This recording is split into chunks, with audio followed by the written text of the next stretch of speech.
नमस्ते विद्यार्थियों, मैं किरण परियार आपका स्वागत करती हूँ। आज हम पढ़ेंगे पाठ वाक्य विचार का भाग 2, जिसमें अर्थ के आधार पर वाक्य के भेद और इन वाक्यों के परस्पर परिवर्तन करना सीखेंगे। पिछले बार भाग 1 में हमने पढ़ा था वाक्य का अर्थ, वाक्य की परिभाषा और उसके अंग तथा वाक्य की रचना के समय किन अनिवार्य तत्वों को ध्यान में रखा जाता है। आज हम पढ़ेंगे वाक्य के आधार, वाक्य के प्रकार, जिसमें अर्थ के आधार पर वाक्य के भेद को जानेंगे।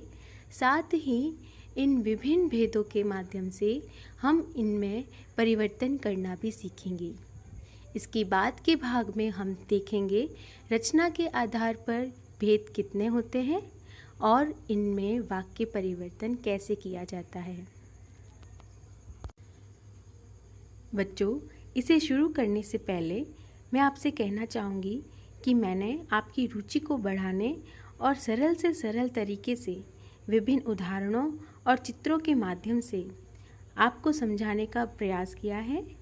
मुझे उम्मीद है बच्चों, आप इसे प्रारंभ से अंत तक पूरा देखेंगे, जिससे आप न केवल समझेंगे ही बल्कि हमेशा के लिए इसे याद रख पाएंगे।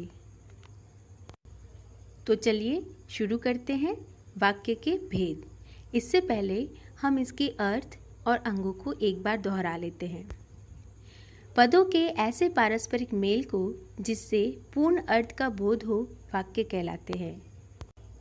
बच्चों, जैसे कि मैंने भाग 1 में बताया था कि पद वाक्य के अंदर प्रयुक्त होते हैं और इनके परस्पर मेल से जो नया वाक्य बनता है, जिसका अर्थ आपको सही से समझ आ सकता है।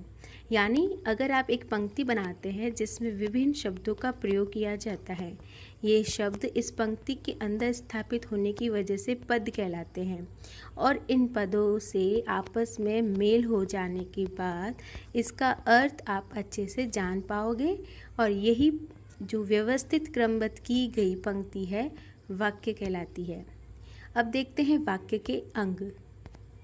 वाक्य के 2 अंग होते हैं, पहला है उद्देश्य और दूसरा है विधेय। उद्देश्य उस वाक्य का कर्ता होता है और विधेय संपूर्ण वाक्य का बचा हुआ भाग, जिसमें कर्म और क्रिया दोनों आती है। अब आता है वाक्य के भेद, अर्थात वाक्य के प्रकार। वाक्य के भेदों को हम 2 आधार पर बांटते हैं।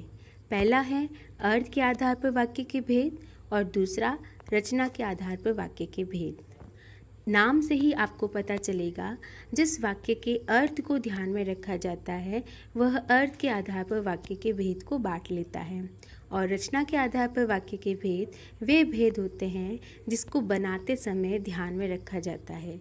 यानी रचना का अर्थ होता है बनावट और अर्थ यानी मीनिंग, जिसे उस वाक्य के अर्थ को ध्यान में रखा जाएगा कि उस वाक्य का अर्थ क्या कहता है।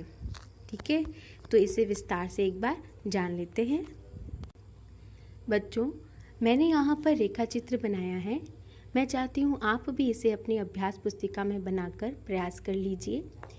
इसमें मैंने वाक्य के 2 भेद बताए हैं, जैसे पहला है अर्थ के आधार पर और दूसरा है रचना के आधार पर। अर्थ के आधार पर देखते हैं, जिसमें 8 भेद दिए गए हैं। पहला है विधानवाचक, दूसरा है प्रश्नवाचक, तीसरा है निषेधवाचक, चौथा है संकेतवाचक, अगला है विस्मयादिबोधक, उसके बाद संदेहवाचक, फिर आज्ञावाचक और अंतिम है इच्छावाचक। इसे हम आगे जानेंगे। इससे पहले हम देखते हैं रचना के आधार पर कितने भागों में बांटा गया है। रचना के आधार पर वाक्य को 3 भागों में बांटा है। पहला है साधारण वाक्य, दूसरा है संयुक्त वाक्य और तीसरा है मिश्रित वाक्य, या हम इसे मिश्र वाक्य भी कह सकते हैं। पहला जो साधारण वाक्य है, इसे हम सरल वाक्य भी कह सकते हैं। बच्चों, आपकी सुविधा के लिए मैंने इन्हें अंग्रेजी में भी लिखकर प्रयास किया है। आप इसे अपने नोटबुक में उतार लीजिए। पहला है विधानवाचक, इसे हम विधिवाचक भी कहते हैं। दूसरा है प्रश्नवाचक, जो कि नाम से ही पता है कि ये जिसमें प्रश्नवाचक यानी उस वाक्य में प्रश्न पूछे जाते हैं, यानी जिसमें हम कह सकते हैं इंट्रोगेटिव सेंटेंस। अगला है निषेधवाचक, यानी जिसमें नहीं का प्रयोग किया जाता है, यानी वह वाक्य जिसमें कोई बात नकारात्मक रूप से कही गई हो। अगला है संकेतवाचक, यानी जिसमें हमें इंडिकेट किया गया हो, यानी हमें उसके बारे में संकेत दिया जा रहा है। अगला है विस्मयादिवाचक। विस्मयादिवाचक जिससे नाम से पता है विस्मय यानी हाव भाव एक्सप्रेशन को प्रकट करना, तो इससे हमें पता चलता है कि उसका वाक्य का अर्थ जो है वो हंसने वाला है यानी खुश वाला है, या वो उदास है, गम का है। तो उस वाक्य के अर्थ से हम जान जाते हैं कि वह विस्मयादिवाचक है या नहीं। अगला है संदेहवाचक, जिससे हमें डाउट होता है कि वह वाक्य किस प्रकार का होगा। अगला है आज्ञावाचक। आज्ञावाचक में सीधा पता चलता है कि ऑर्डर दिया जा रहा है, यानी जो कि किसी से कार्य करवाता है या कोई कथन के रूप में किसी से कह रहा है। अगला है इच्छावाचक। इच्छावाचक यानी कि हम अपने मनोभाव को प्रकट कर सकते हैं, इच्छा को बता सकते हैं, तो ये आ जाएंगे इच्छावाचक के अंतर्गत। तो चलिए शुरू करते हैं। पहला वाक्य विधानवाचक। विधानवाचक में हम देखते हैं कि जिस वाक्य में क्रिया के होने और न होने की स्थिति यानी अवस्था का बोध होता है, उस कथन को, यानी जिस वाक्य में यह बताया जाए कि क्रिया कहाँ हो रही है, कैसे हो रही है और कब हो रही है, या कितनी क्रिया हो गई है, उस वाक्य को विधानवाचक कहेंगे। विधानवाचक को हम विधिवाचक भी कह सकते हैं। ये वाक्य वो होते हैं जिसके अंदर कोई कार्य किया जा रहा है या उस कार्य के होने की संभावना हो रही है। जैसे हम आगे देखते हैं कुछ उदाहरण के माध्यम से। इसमें बताया जा रहा है कि किसी क्रिया के यानी किसी काम के करने या होने का सामान्य कथन हो। उस वाक्य में ये कथन हो यानी ये बात कही जा रही हो कि वह कार्य हो रहा है या किया जा रहा है। तो हम पता करते पहले वाक्य से कि इसमें बताया है वह प्रतिदिन व्यायाम करता है, तो यहाँ पर उसके व्यायाम करने की बात हो रही है यानी काम का किया जा रहा है। अगला वाक्य है सूर्य आग का बड़ा गोला है। इस वाक्य में बताया जा रहा है कि सूर्य जो है आग का बड़ा गोला है, जो होने की बात हो रही है, यानी उस क्रिया के होने की संभावना प्रकट हो रही है। तो आपको यहाँ ध्यान रखना है कि कोई भी कार्य या तो किया जा रहा है यानी उसको अपने हाथों से करना पड़ेगा, या फिर कहे कि वो कार्य जो प्राकृतिक रूप से अपने आप से हो रहा है, जैसे सूर्य पूरब से निकलता है, या फिर कहे कि चांद जो है वो आग का गोला नहीं है बल्कि कौन है, सूर्य आग का गोला है, या फिर कहे कि बादल बरसात करते हैं। तो इस प्रकार के वाक्य जो प्राकृतिक रूप से अपने आप होते हैं वो कार्य का होना कहलाएगा, और जो कार्य हो रहे हैं उसे कार्य के करना कहलाएगा। इस चित्र के माध्यम से हम देखते हैं, जैसे इसमें विनीता जो है उसने पूजा कर ली है, तो इस वाक्य में क्रिया कौन है, कर ली, और करने वाली कर्ता कौन है, विनीता। तो क्रिया के द्वारा हम पता करते हैं कि विनीता ने पूजा कर ली है, तो उसने उस काम का करना पाया गया है, यानी ये काम कर रही थी इसलिए इसको काम का करना कह सकते हैं। तो विधानवाचक यानी विधिवाचक, या फिर हम इसे कहेंगे नियम के अनुसार, ठीक है, विधिवाचक। तो इस प्रकार से हम पहचान सकते हैं कि विधिवाचक में हम सरल शब्दों को बनाकर वाक्य का निर्माण करेंगे। अगला है जिसमें बताया है गाय एक पालतू जानवर है। यह वाक्य भी सामान्य सा है, यानी जो गाय है वो पालतू जानवर के रूप में बता रहे हैं। तो इस वाक्य में भी और उस दूसरे वाक्य में भी एक ही बात है, जैसे सूर्य पूर्व दिशा में निकलता है, वही बात जो भी मैंने आपको पहले बताई थी कि उसके कार्य करने और होने का भाव प्रकट हो रहा है। तो ये दोनों ही वाक्य जैसे कार्य का करना या होना। अगर मैं ऐसे कहूँ कि गाय घास खा रही है, तो ये वाक्य काम का किया जाना ना, करना कहलाता है, ठीक है, और इस वाक्य में कहलाएगा कार्य का होना। तो आपको पता चल गया कि कार्य का करना और होना जिसमें आएगा वो विधानवाचक कहलाएगा। निषेधवाचक। ध्यान दीजिए बच्चों, निषेधवाचक में क्या होता है? किसी काम को नहीं करने का भाव प्रकट होता है। निषेध का अर्थ होता है नहीं करना। एक उदाहरण आपको समझाती हूँ। जिस प्रकार से आपने सड़क पर जब आप गाड़ी चलाते हो तो वहाँ पर इस तरह के सिंबल होते हैं, क्रॉस का मार्क होता है ना। तो इसका अर्थ क्या होता है कि ये कार्य आपको नहीं करने हैं। यानी मान लीजिए यहाँ हॉर्न लगा है और उस पर इस तरह से एक लाइन बनी हुई है, तो आप उस लाइन से समझते हो कि ये आपको यहाँ पर आवाज़ नहीं करनी है।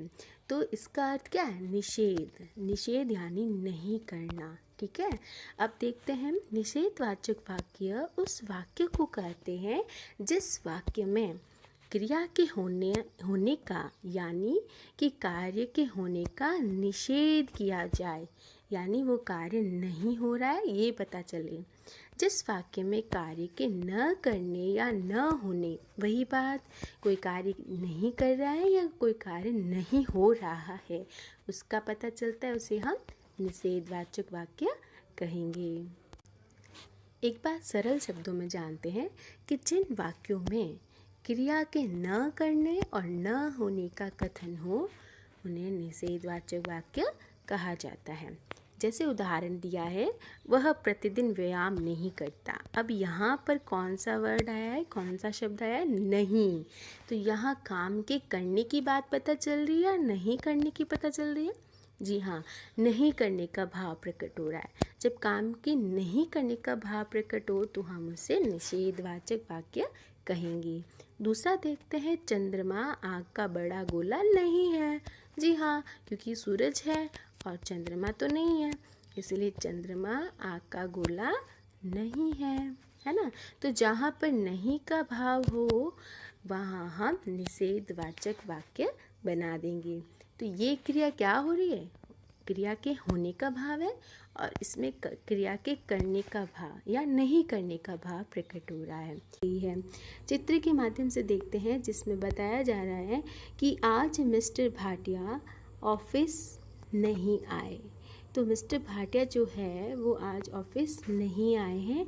ये एक कथन यानी बात, वक्ता जो कह रहा है उस बात के रूप में है। तो इस कथन में क्या पता चल रहा है कि मिस्टर भाटिया जो है वो ऑफिस में नहीं आए हैं।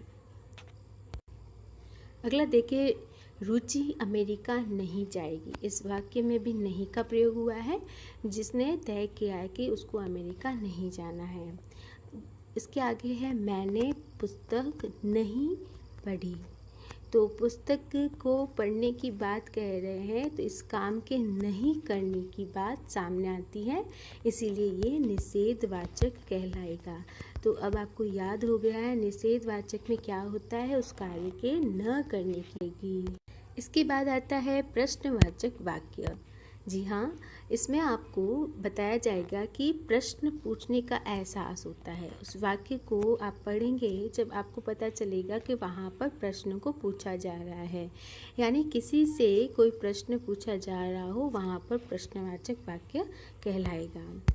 इसमें देखते हैं कि बात कह रहे हैं कि क्या वह प्रतिदिन व्यायाम करता है, यानी वही बात सेम है जो सरल वाक्य यानी कि विधि वाक्य में बताई थी, बट इसमें अब लगा दिया गया है क्या शब्द का प्रयोग, जिससे ये वाक्य प्रश्नवाचक बन गया है। जी हाँ बच्चों, हमें ध्यान रखना है इस तरह के वाक्य में क्या, क्यों, कब, कैसे यानी क से बनने वाले शब्दों का प्रयोग होगा। जिस प्रकार से हम अंग्रेजी में देखते हैं WH वाले शब्द से हम क्वेश्चन वाले सेंटेंस बनाते हैं, वैसे ही हिंदी में हम क वाले शब्द से प्रश्नवाचक वाक्य बनाएंगे। तो इसमें कहा गया है दूसरे में कि सूर्य आग का बड़ा गोला है। तो हमें इसमें प्रश्न पूछने का एहसास करवाना है, इसीलिए हमने क्या शब्द का प्रयोग किया है और ये बताया है कि क्या सूर्य आग का गोला है। दूसरी ट्रिक ये है कि इसके अंत में प्रश्न चिन्ह का प्रयोग होगा। ठीक है, अच्छा बच्चों, एक बार फिर देखते हैं, तुम कौन सी कक्षा में पढ़ते हो। तो इस वाक्य में भी आपको बताया जा रहा है कि कि यहाँ पर कौन से शब्द का प्रयोग हुआ है। तो ये जो है ये इससे पूछ रहा है कि तुम कौन सी कक्षा में पढ़ते हो। कौन सी से पता चलता है कि ये प्रश्न पूछने का भाव प्रकट कर रहा है और अंतिम में प्रश्नवाचक चिन्ह लगा है। ठीक है, यहाँ पर पूछा जा रहा है तुम्हारे कुत्ते का नाम क्या है। तो क्या शब्द से हमें पता चलेगा कि यहाँ पर प्रश्न पूछा जा रहा है। ठीक है, अगला देखते हैं संकेतवाचक वाक्य। जिस वाक्य में किसी शर्त के आधार पर किसी कार्य के होने का ज्ञान हो अथवा जिस वाक्य से यह पता चले कि कार्य होने के पीछे कोई शर्त है तो उसे संकेतवाचक वाक्य कहेंगे। जी हाँ बच्चों, यहाँ पर शर्त को ध्यान में रखना है, यानी दो वाक्य होंगे। दोनों वाक्य में आपको ये ध्यान रखना है कि उसके पीछे शर्त क्या रखी गई है। इसको मैं उदाहरण के द्वारा समझाती हूँ, जिसमें बताया है कि जैसे दो, यहाँ मैंने अभी बताया कि दो वाक्य हैं, यानी उस वाक्य में दो क्रिया होगी। तो दो क्रिया से आपको पता चलेगा कि एक क्रिया जो है वो दूसरी क्रिया पर निर्भर रहती है। अब ये कैसे समझे, जैसे बताया है कि सूर्य उदय होगा, एक वाक्य। दूसरा है अंधकार नष्ट होगा। अब जो अंधकार नष्ट होने की बात कह रही है, यानी कि जो अंधेरा छा गया है, तो वहाँ रोशनी कैसे आएगी, किस पर निर्भर है, सूर्य के उदय होने पर निर्भर है। जैसे ही सूर्य उदय होगा वैसे ही अंधकार नष्ट हो जाएगा और चारों तरफ रोशनी फैल जाएगी। तो ये किस पर निर्भर है, सूर्य के उदय होने पर। तो वही बात समझिए कि अंधकार नष्ट कब होगा, किस पर डिपेंड है, किस पर निर्भर है, सूर्य के उदय होने पर। तो हम कह सकते हैं कि इसमें एक क्रिया दूसरी क्रिया पर निर्भर रहती है। तो सूर्य उदय होगा तो अंधकार नष्ट होगा, और यहाँ पर संयोजक रूप से तो जुड़ा है। ठीक है, ये भी हम ट्रिक के तौर पर याद रख सकते हैं। अगले वाक्य में देखते हैं कि तुम परिश्रम करते, तो आ गया तो बीच में संयोजक रूप में। संयोजक वो होता है जो किसी दो वाक्यों, दो शब्दों के बीच में क्या करता है, उन दोनों को जोड़ने का कार्य करता है। यानी कि मान लीजिए दो ऐसे दोस्त हैं जो किसी कारणवश दुश्मन बन गए हैं, दोनों की दोस्ती टूट गई है। तो ऐसे में क्या होगा, तीसरा दोस्त जो है वो इनको जो ऑब्जर्व करता है वो देखेगा कि अब मुझे कैसे भी करके इन दोस्तों को मिलाना है। तो वो इन दोनों के बीच में संबंध जोड़ने का कार्य करेगा। तो वो कैसे कर पाएगा, जिसके लिए जैसे भी वो जुगाड़ करेगा या दोनों को मिलाने का कार्य करेगा, तो वो कौन है, वो संयोजक कहलाएगा। संयोजक कौन, जो दोनों के बीच में संधि का कार्य करता है, दोनों को मिलाने का कार्य करता है। अब देखते हैं इसमें, जिसमें बताया जा रहा है कि दूसरा वाक्य देखते हैं, तुम परिश्रम करते तो अवश्य सफल होते। अब यहाँ सफलता और परिश्रम, यानी सफल होने का कार्य किस पर निर्भर है, परिश्रम पर। तो जब आप पूरी लगन से परिश्रम करोगे, मेहनत करोगे, तो निश्चित है कि आपको उसमें सफलता मिलेगी। तभी तो कहते ना कि कामयाब बनो। तो कामयाब बनने से क्या होगा, कामयाब बनने से, हाँ सही कहा, काम जो सफलता है, कामयाबी, वो अपने आप आपके सामने आ जाएगी। तो आपको परिश्रम करते रहना है, उसके पीछे दौड़ना नहीं है, है ना। किसके पीछे, सफलता के पीछे, वो तो अपने आप ही अपने आपको मिल जाएगी। आगे देखते हैं, इस चित्र में बताया जा रहा है कि यदि अधिक वर्षा होती, क्या कहा इसमें, अधिक वर्षा होती तो फसल अच्छी होती है। कहने का मतलब अभी जो वर्षा हुई है अधिक नहीं हुई है, यानी उचित मात्रा में नहीं हुई है, जिससे फसल अच्छी नहीं हो सकी। अगर अधिक होती तो क्या हो जाती, फसल अच्छी हो जाती। तो फसल के अच्छे होने की बात किस पर निर्भर है, वर्षा के अधिक होने पर। ठीक है। तो यहाँ पर दो क्रिया है, जो दूसरी जो क्रिया है वो पहली क्रिया पर निर्भर रहती है। तो ये बात आप समझ गए हैं ना।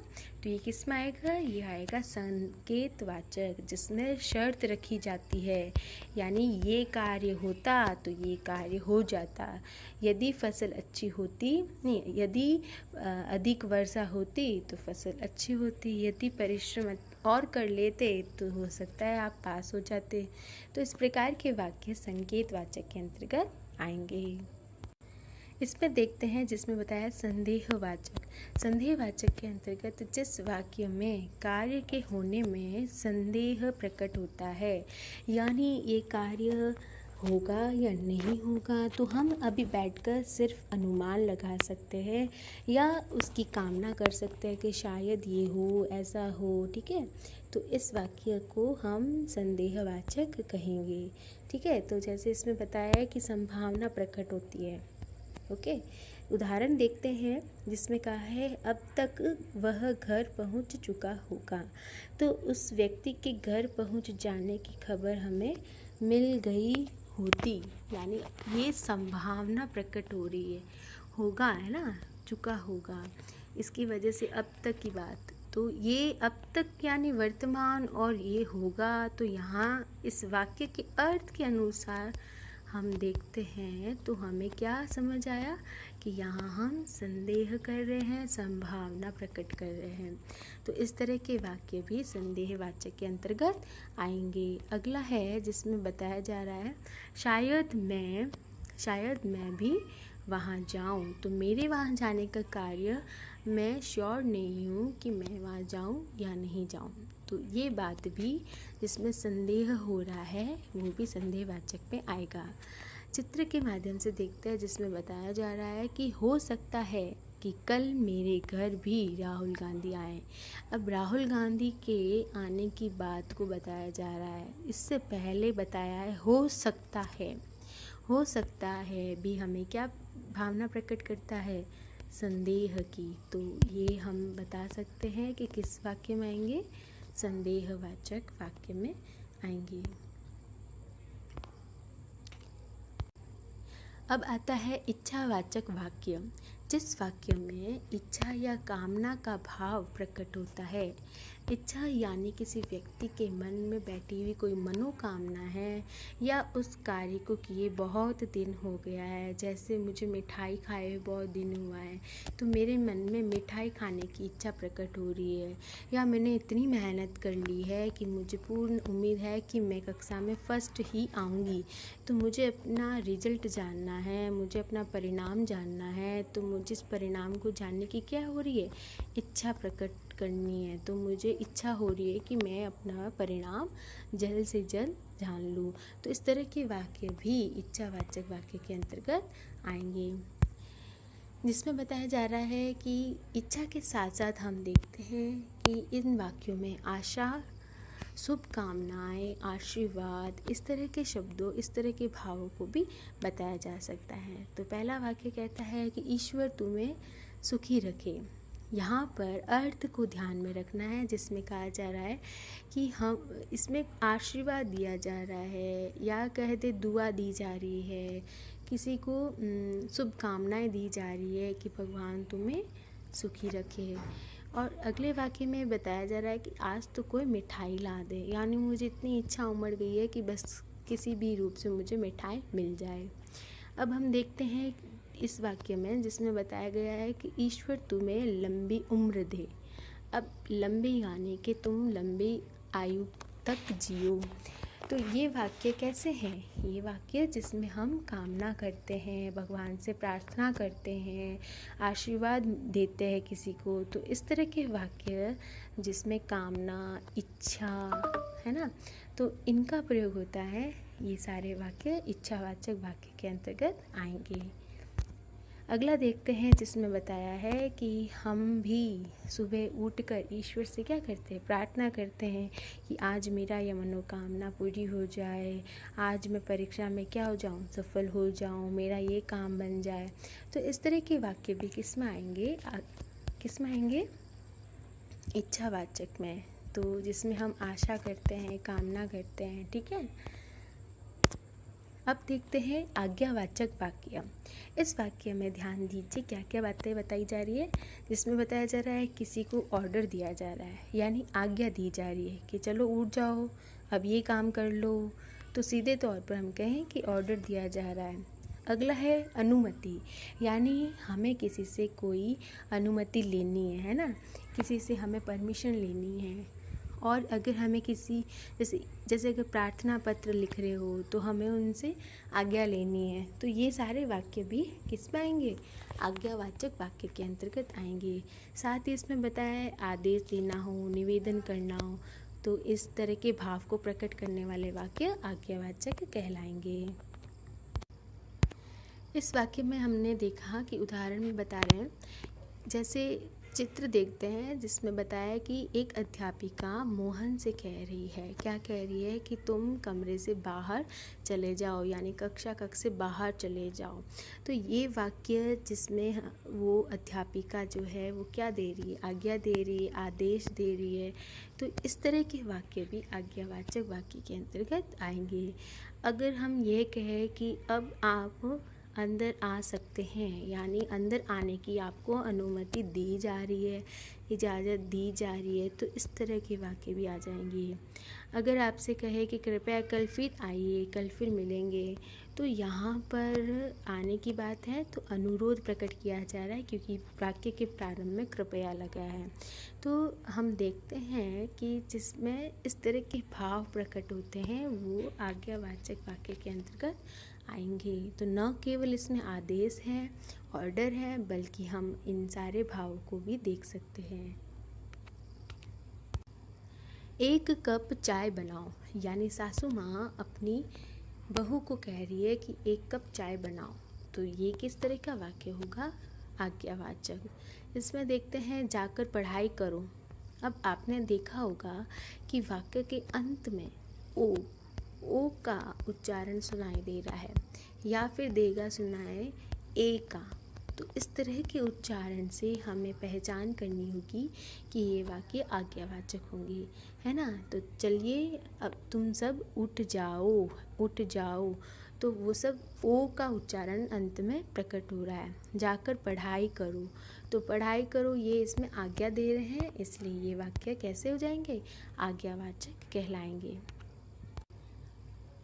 विस्मयवाचक वाक्य, जिस वाक्य में आश्चर्य, हर्ष, शोक, घृणा, क्रोध आदि का भाव प्रकट होता है वे क्या होते हैं, विस्मयवाचक वाक्य।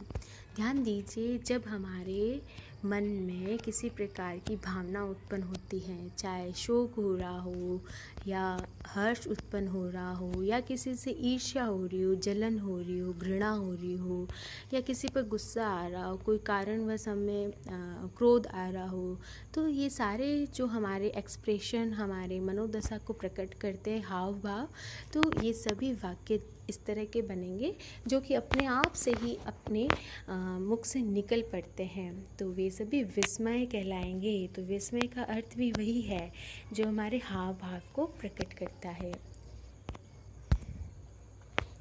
इसमें देखते हैं कि जैसे कहा है, आहा कैसा सुंदर दृश्य है। तो आपने देखा कि इस वाक्य में सबसे पहले लिखा है आहा और साथ में लगा है विस्मयादि बोधक चिन्ह। तो आहा के साथ में ये चिन्ह एक तो आपकी पहचान में होगा, दूसरा इसमें आपको जो भी शब्द दिए जाएंगे वो वाक्य के अर्थ को बताएगा, यानी उसके भाव को प्रकट करेगा कि हमने इस वाक्य को किस टोन में, किस अर्थ में समझकर, यानी किस हाव भाव में प्रकट किया है। इसमें हम देखते हैं कि हमें क्या भावना महसूस हुई है, यानी हमने जो दृश्य देखा है वो बहुत ही हमें सुंदर लगा है। क्यों लगा है, क्योंकि उस दृश्य में बहुत सारे फूल थे जिससे चारों तरफ क्या हो गई, सुगंध फैल गई। तो ये देख कर ही हमारे मन को क्या हो गई, मोहक बना गया। तो ये दृश्य जो था वो बहुत ही सुंदर नज़र आया। इस वजह से क्या हुआ, हमारे मुंह से कैसे शब्द निकले, विस्मयादि बोधक शब्द निकले। तो ये इस वाक्य की पहचान है और ये हमारे हाव भाव को प्रकट करता है। अगला देखते हैं, इस चित्र में बताया जा रहा है, जैसे अध्यापक ने बच्चे से क्या कहा, शाबाश तुम परीक्षा में अव्वल हो गए या फिर अव्वल रहे हो। तो इन्होंने सूचना दी है, इन्होंने बधाई दी है और खुशी प्रकट की है ना, प्रसन्नता प्रकट की है क्या, कि तुम कक्षा में अव्वल आ गए हो। तो इस तरह के वाक्य भी हमारे हाव भाव को प्रकट करेंगे, इसलिए विस्मयादिबोधक वाक्य कहलाएंगे। इस वाक्य को देखते हैं जिसमें बता रहे हाय मेरा दांत टूट गया। तो इस वाक्य में ये जो लड़की है ये किस प्रकार के भाव को प्रकट कर रही है? जी हाँ, ये दुख के भाव यानी शोक के भाव को प्रकट कर रही है, इसलिए यहाँ पर लिखा गया है हाय, यानी शोक का भाव प्रकट हो रहा है। तो ये भी किस में आएगा? विस्मयादिबोधक शब्द में। अगला देखते हैं जिसमें कहा है वाह कितनी सुंदर साड़ी है। इस साड़ी को देखकर उसके मन में से प्रसन्नता फैल गई और मुंह से निकल गया वाह, मतलब अच्छा लगने लग गया।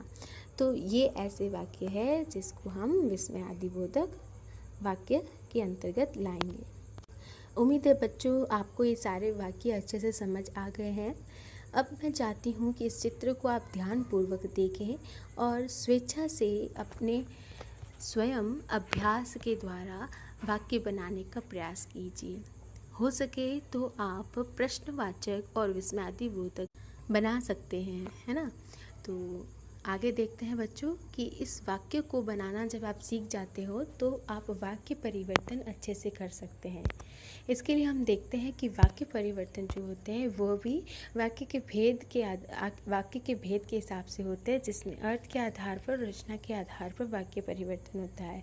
आज हम पढ़ने वाले हैं अर्थ के आधार पर वाक्य के किस प्रकार परिवर्तन करते हैं। तो वाक्य के भेद हमने पढ़ लिए हैं, तो भेद को जानने के बाद ही हम एक भेद से दूसरे भेद में, यानी एक वाक्य को दूसरे वाक्य में किस प्रकार बदल सकते हैं ये जानेंगे। तो देखते हैं बच्चों, जैसे पहला वाक्य दिया गया है जिसमें है विधानवाचक। विधानवाचक का अर्थ मैंने आपको बताया था विधिवाचक होता है। तो जिसमें लिखा है विनोद पढ़ता है, ठीक है। अब आपको इसे बनाना है निषेधवाचक। निषेध में क्या आता है? जी हाँ, सही कह रहे हो, नहीं का प्रयोग आता है। तो आपको क्या करना है? नहीं शब्द इसमें ऐड करना है। अब आप मुझे बताइए किस में ऐड करोगे? जी हाँ, इसकी क्रिया कौन सी है? पढ़ता है, तो इससे पहले नहीं लग जाएगा। तो क्या बनेगा ये देखते हैं, जिसमें लिखा है क्या कि विनोद नहीं पढ़ता है। अब देखिए यहाँ जो है विनोद पढ़ने की बात हो रही है, यहाँ हो रहा विनोद नहीं पढ़ता है। तो यानी कि इस वाक्य का इसने क्या कर दिया? निषेध कर दिया। निषेध मतलब उस कार्य को नहीं करने का कार्य कर दिया है, ठीक है। आगे देखते हैं जिसमें बताया है कि ये जो वाक्य नहीं लगा है ये वाक्य किस में बदल गया? नकारात्मक भाव को प्रकट करता है। नकारात्मक क्या होता है? जिसमें कार्य के नहीं होने का भाव हो, और सकारात्मक क्या होता है? जिसमें कार्य के करने का भाव प्रकट होता है। यानी उस कार्य को किया जाता है तो वो सकारात्मक, और नहीं किया जाता है वो नकारात्मक है, ठीक है। आगे देखते हैं, इसमें हमें विस्मयवाचक वाक्य में बदलना है। तो प्रश्न किया जा रहा है कि दीपू तैर लेता है, यानी ये वाक्य आपको दिया है तो इसको आपको बनाना है विस्मय। तो विस्मय में आप कौन से भाव को प्रकट करोगे? यानी आश्चर्य के रूप में बोलोगे ना, तो आप क्या कह सकते हो? कोई शब्द जोड़ोगे। कहाँ जोड़ोगे? सबसे आगे प्रारंभ में। तो देखते हैं, आपने सबसे पहले लगाया क्या दीपू तैर लेता है, यानी आपने इस शब्द से ये पहचान की है आश्चर्य के भाव की। आपको जब पता चला कि दीपू तैरना सीख गया है तो आपके मुंह से निकल गया क्या, यानी ये ऐसे भाव है जिससे आपके मुंह से अपना आप ही शब्द निकल जाते हैं, यानी आपके हाव भाव से वो शब्द बन जाते हैं। तो इस प्रकार के वाक्य क्या हो गए? दीपू तैर लेता है। तो अब इसका अर्थ बताओ, क्या दीपू तैर लेता है, यानी हमने उस वाक्य में आश्चर्य का भाव प्रकट किया है। अगले देखते हैं जिसमें बताया है विस्मयादिबोधक वाक्य को हमने विधि वाक्य में बदलना है, ठीक है। तो हमने यहाँ पर विस्मय के लिए लगाया है काश, उसके बाद लिखा है उसके दिल में मेरे लिए प्यार होता। अब ये बात तो सरल वाक्य के रूप में, आगे लिख दिया काश, यानी हम वहाँ पर क्या कर रहे हैं? हम संदेह कर रहे हैं, हम उनसे उम्मीद कर रहे हैं कि शायद काश ऐसा होता, है ना। तो मैं चाहता हूँ कि उसके दिल में क्या हो, मेरे लिए प्यार हो। तो वही बात है, बस हमें उसको सरल यानी विधि विधान में बदलनी है। इसीलिए हमने इसमें क्या कर दिया, काश को हटा दिया और उसको सरल सेंटेंस में बना लिया। दूसरा है कितना सुंदर नज़ारा है। अब एक्स यहाँ पर देख रहे हैं विस्मयादिबोधक शब्द का प्रयोग हुआ है, यानी चिन्ह का प्रयोग हुआ है। इसीलिए यहाँ पर देखो ये प्रश्नवाचक नहीं है, क्योंकि ये जो चिन्ह है ये आपको बताएगा कि आपका वाक्य जो है किस भाव को प्रकट कर रहा है। ठीक है, तो कितना सुंदर नज़ारा है, हम सरप्राइज़ हो रहे हैं ना, हमें अच्छा लग रहा है, इसलिए हम इस बात को बोल रहे हैं। तो इसको विधि वाक्य में बनाओ, बहुत ही सुंदर नज़ारा है। ठीक है, अब हमें बदलना है विधानवाचक को संदेहवाचक वाक्य में। इसमें वाक्य दिया गया है संजीव नहा रहा है, यानी संजीव नाम का लड़का है जो क्या कर रहा है, नहाने की क्रिया कर रहा है। तो नहाने का काम कर रहा है। अब इसको संदेह में डालो, तो संदेह में डालने के लिए हम क्या करेंगे, शब्दों को ऐड करेंगे। देखते हैं, हाँ अब शब्द क्या लगाया हमने, शायद। शायद से हमें संदेह हो रहा है, यानी यहाँ से तो श्योर था कि नहा रहा है, अब हमें संदेह करना है, इसलिए हमने शायद शब्द का प्रयोग किया है। तो शायद संजीव नहा रहा है कहने से हमें पता चला कि इस बात की हमें श्योर नहीं है, हम अनुमान लगा रहे हैं, संभावना प्रकट कर रहे हैं। आगे देखते हैं, जिसमें पूछा जा रहा है कि जो विधानवाचक वाक्य है उसको आपको प्रश्नवाचक वाक्य में बनाना है। माँ खाना बनाएगी, इस वाक्य को प्रश्न में बनाओ। तो अगर आप बनाते हो कि कौन खाना बनाएगी, तो माँ तो निकल जाएगा, तो ये तो नहीं बनेगा। अब कैसे इसको बना पाओगे, यानी कि हमें प्रश्नवाचक शब्दों का प्रयोग करना है, क्या, कब, क्यों, कब, कहाँ, कैसे। तो क्रिया को ध्यान में रखकर प्रश्नवाचक बनाओ। देखें, तो माँ खाना कब बनाएगी, वही बात, क्रिया को ध्यान में रखा, कब का प्रयोग किया और बन गया माँ खाना कब बनाएगी। यानी इससे आपको क्या भाव प्रकट हो रहा है, प्रश्न पूछने का भाव प्रकट हो रहा है। इसमें बताया जा रहा है कि सुभाष चंद्र बोस का नाम सबने सुना होगा। अब ये बात आपको निश्चित है, जी हाँ।